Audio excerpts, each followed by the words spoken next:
Bismillahirrahmanirrahim. Assalamualaikum warahmatullahi wabarakatuh. Alhamdulillahirrabbilalamin. Allahumma shalli ala sayyidina Muhammad wa ala ali sayyidina Muhammad wa ala alihi wa sahbihi wa barik wa sallim ajma'in. Subhanaka la ilma lana illa ma 'allamtana innaka antal alimul hakim. Wa la haula wa la quwwata illa billahil aliyyil azim.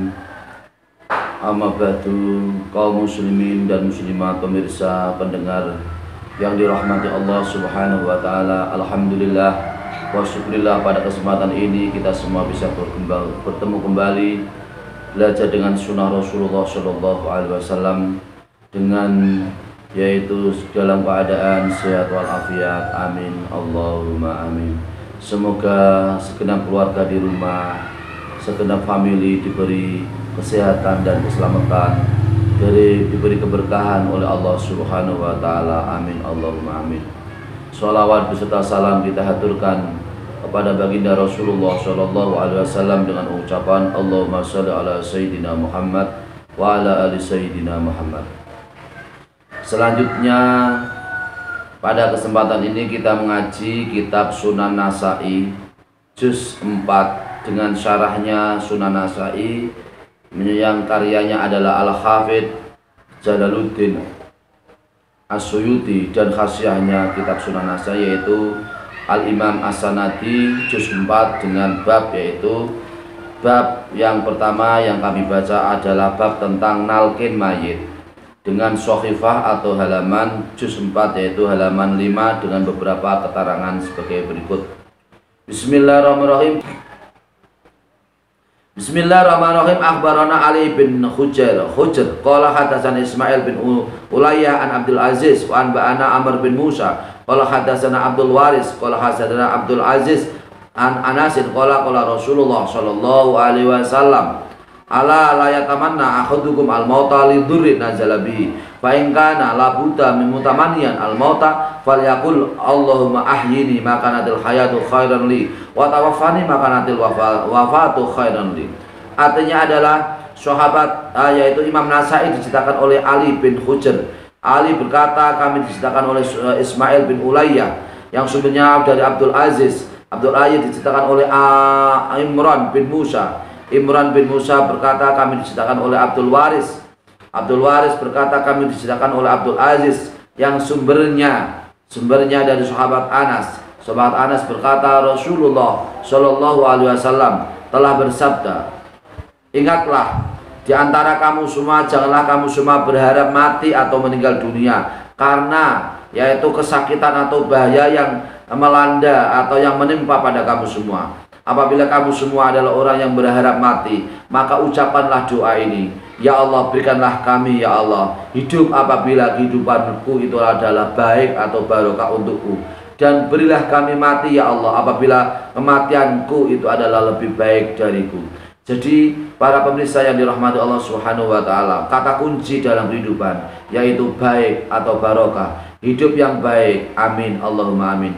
Kita supaya bisa hidup yang baik, dan kita pun supaya nanti mati pun juga mati yang baik. Hidup yang baik adalah hidup yang barokah. Hidup yang baik adalah hidup yang sesuai dengan sunnah Allah, sunnah Rasulullah Shallallahu alaihi wasallam. Hidup yang baik adalah hidup kita semua bisa berkarya untuk diri kita, untuk masyarakat, agama, nusa bangsa. Kita semua berkarya untuk orang lain, bisa membahagiakan orang lain. Kita semua bisa beribadah kepada Allah Subhanahu wa taala dengan sebaik-baiknya. Itulah namanya hidup yang baik, hidup yang manfaat. Urip kudu urup, yaitu hidup ini harus memberi manfaat kepada orang lain.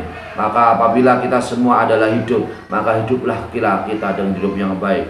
Sebaliknya doa Rasulullah Shallallahu alaihi wasallam, apabila kita diberi kematian, maka matilah dengan mati yang baik, yaitu mati husnul khotimah. Tibta hayyan wa tibta mayitan. Hiduplah kita, kamu semua para pemirsa dengan yang dirahmati Allah Subhanahu wa taala. Tibtum hayyan wa tibtum mayitan.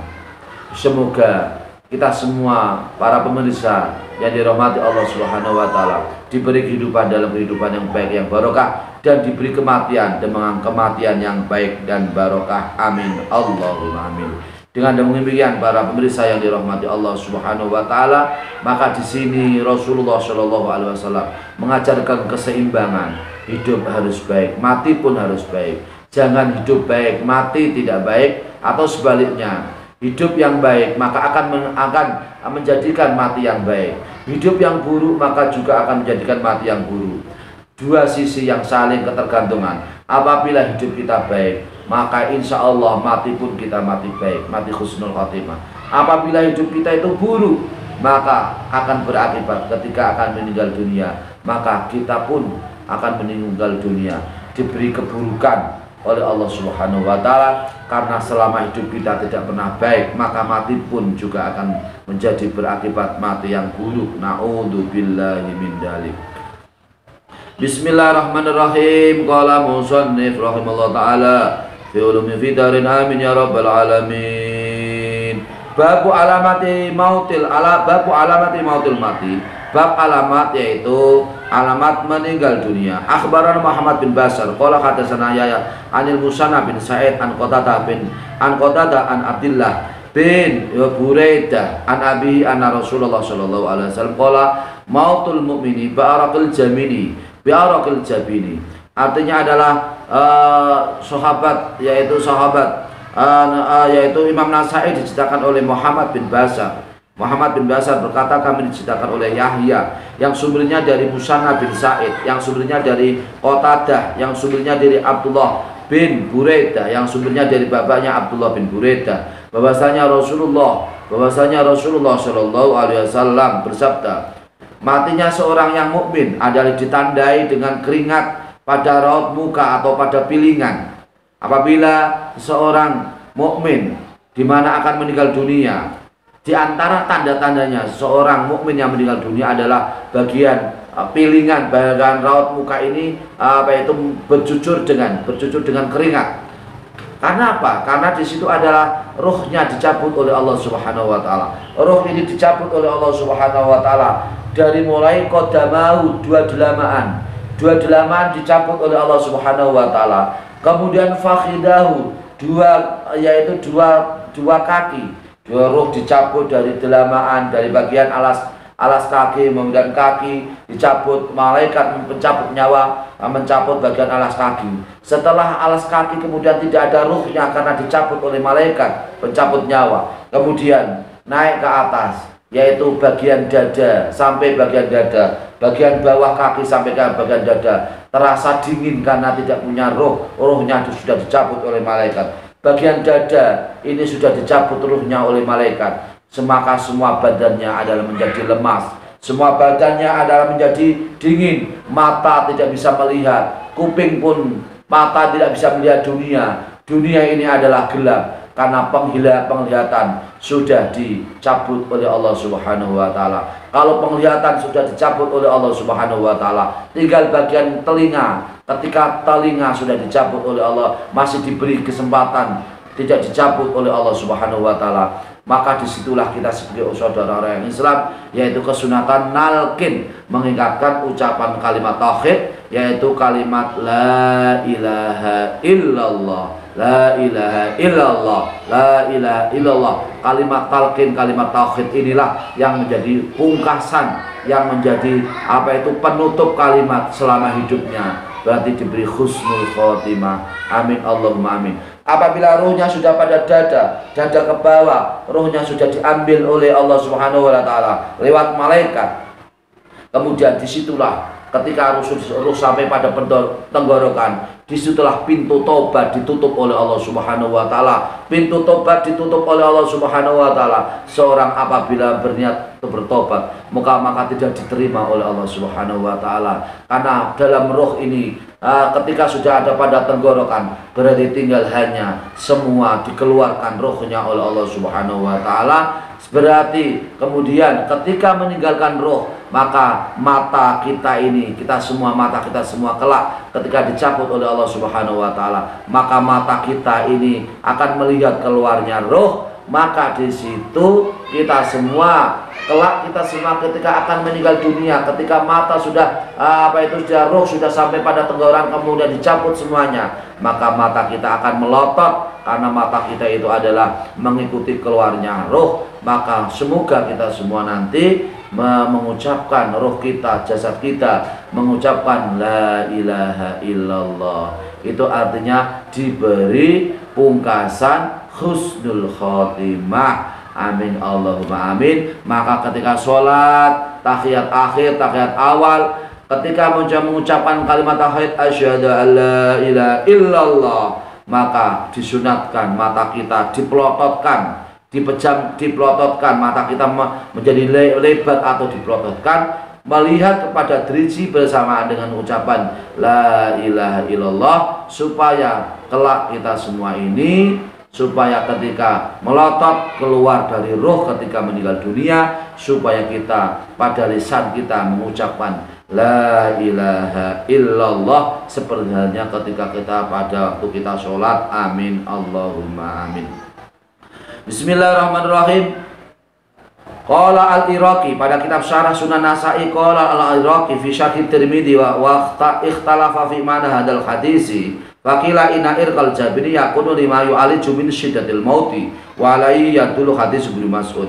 Hadis Ibnu Mas'ud ini menunjukkan bahwasanya yang diucapkan oleh seperti yang diucapkan oleh Imam Iraqi, Imam al-Iraqi di dalam kitab Syarah Tirmidzi, bahwasanya pada hadis ini terdapat perbedaan pendapat pada hadis ini.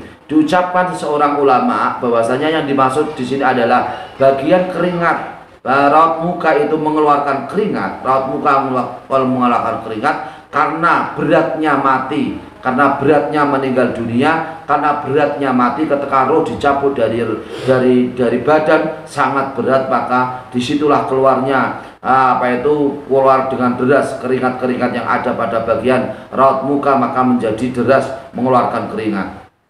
Wa qala Abu Abdillah Al-Qurtubi fi hadis Ibnu Mas'udin mautul mu'mini ba'dal jabini yaqa'alil baqiyata minal dhunubi wa yujazi biha indal mauti.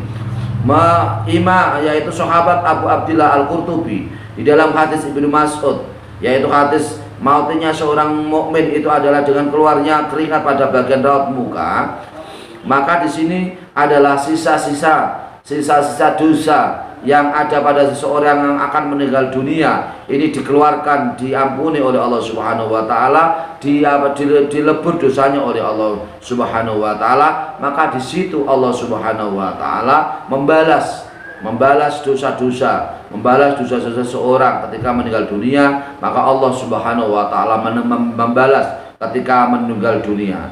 Au yusaddidu liyatamakhasha anhu dunubahu, atau karena memang seseorang itu sangat berat ketika meninggal dunia sehingga dosa-dosanya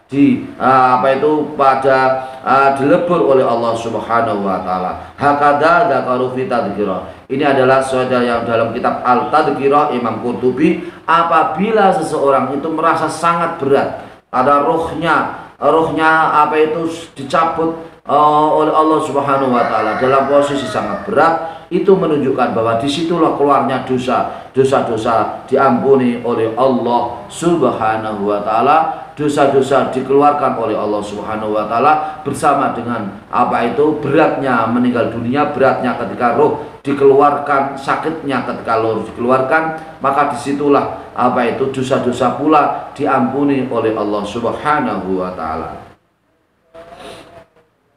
Wa qala ba'dul ulama inna ma ya'riku jabinuhu khayaan min rabbi lima iqtarafa min mukhalafati. Sebagian ulama mengatakan bahwa kenapa ketika meninggal dunia itu adalah bagian raut muka itu sangat beringat, mengeluarkan keringat yang sangat deras, yang sangat banyak. Ini sebagian ulama mengatakan ini adalah karena seseorang yang akan mati itu adalah orang yang malu kepada Tuhannya, yaitu malu kepada Allah Subhanahu wa taala, karena ia adalah penuh dengan dosa, penuh dengan maksiat, penuh dengan dosa, penuh dengan kesalahan ketika hidupnya, maka sangat malu ruhnya di hadapan Allah Subhanahu wa taala, maka keluarlah roh dalam keadaan